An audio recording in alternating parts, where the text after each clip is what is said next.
Jamaa anaitwa Wicknell Chivayo. Na kuna picha zake hapa nyingi. Watu wa magazeti ningetaka waone kimtu kikubwa hivi. This man is a convicted fraudster kwa mambo ya kusupply electro materials.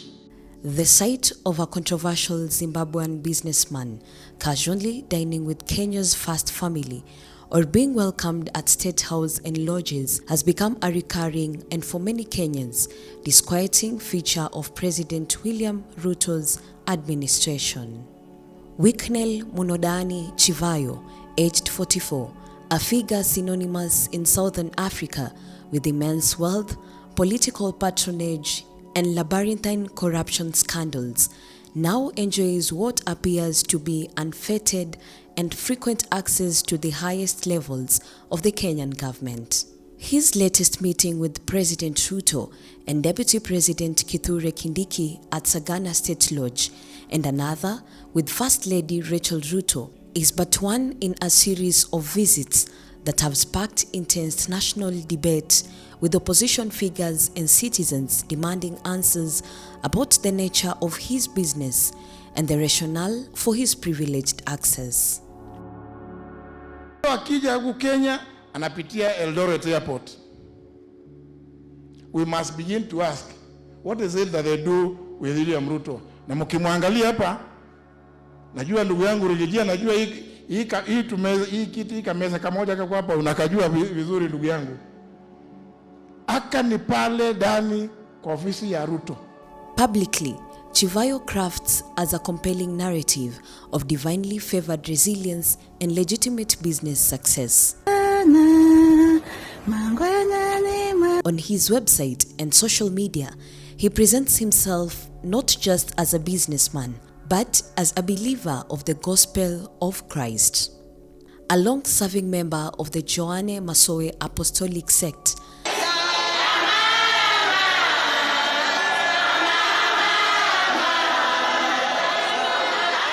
he credits his faith for his endurance. He details a childhood of hardship in Chifu's Gandami area, losing his father at age 10 and dropping out of school in Form 2 due to poverty. He started as a wages clerk at a bus company at 15, faced early business failures, but prayed to God for strength. He claims he made his first R1 million at 19 and his first $1 million at 23, styling himself as an investor, elite businessman and leader, and a trusted advisor to many African governments. The tender was awarded to me by the State Procurement Board and not particularly by ZPC. In 2012 towards 2018, ZPC advertised a tender in all newspapers. They advertised the tender for 100 megawatt solar farm in, they call it Wanda Palm Tree Solar Farm. As they advertised the tenders in the newspapers, as I bought the newspapers, I went to ZPC to buy a document. The document was $10. After buying the tender document, I had a lot of interest in the project because I had various technical partners world over who I thought I could partner with and participate in the project. This inspiring story exists in stark contrast to his documented legal and political history, extensively reported in African media. Wicknell Chivayo, managing director of Intratech Zimbabwe, was arrested on corruption charges in 2018 and later acquitted in 2019, related to a $172 million Gwanda solar project. He served a prior prison sentence for fraud in the early 2000s. He has been centrally implicated in multiple election-related tenders, and in 2023, a leaked audio implicated him in a $1 million US tender for election materials for the Zimbabwe Electoral Commission. So far is when the first audio was leaked, there wasn't much for us as ZAC to go by. But when the document subsequently was circulated and an audio came out, there was now substance from which we could commence investigations. And that is what we did. So our investigators are in the process of checking what they found. So far we have 3 names that have featured. That is Mike Chimombe, Moses Mpofu, and Wicknell Chivayo.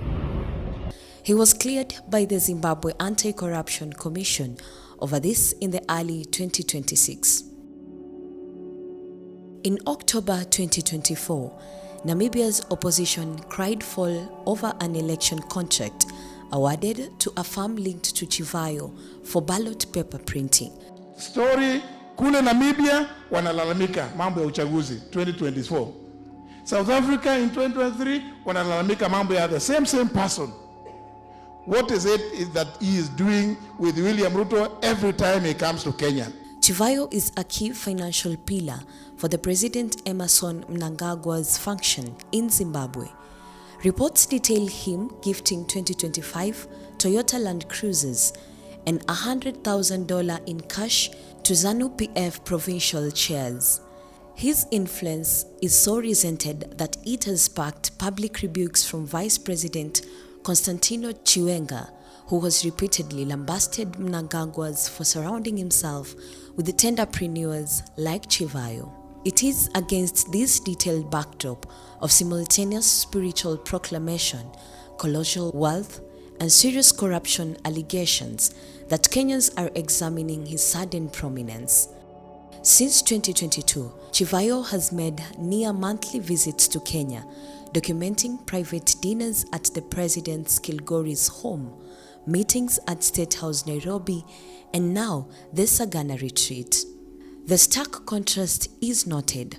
While many Kenyan leaders and professionals struggle for access, Chivayo glides through with his partner Lucy Lulu Muteke in tow, sharing photos that bypass normal state communication protocols. His posts describe courtesy calls and discussions on renewable energy and investment. This has triggered an alarm. Democratic Party leader Justin Muturi articulated the growing concern as to why they make frequent visits to Kenya and have access to senior government offices. What is it that he is doing with William Ruto every time he comes to Kenya? The concerns are amplified by Kenya's recent grey listing by the Financial Action Task Force, which cited deficiencies in combating money laundering. Chivayo's primary claim business model, securing massive government tenders with foreign partners, coupled with his documented history, raises urgent questions about due diligence and the nature of projects he might be pursuing in Kenya. The Kenyan government has maintained silence, offering no official briefing on the purpose or outcomes of these meetings. In January 2016, then they kept January 2017, this is January 2018, but nothing is happening. No fencing, no clearing of the ground.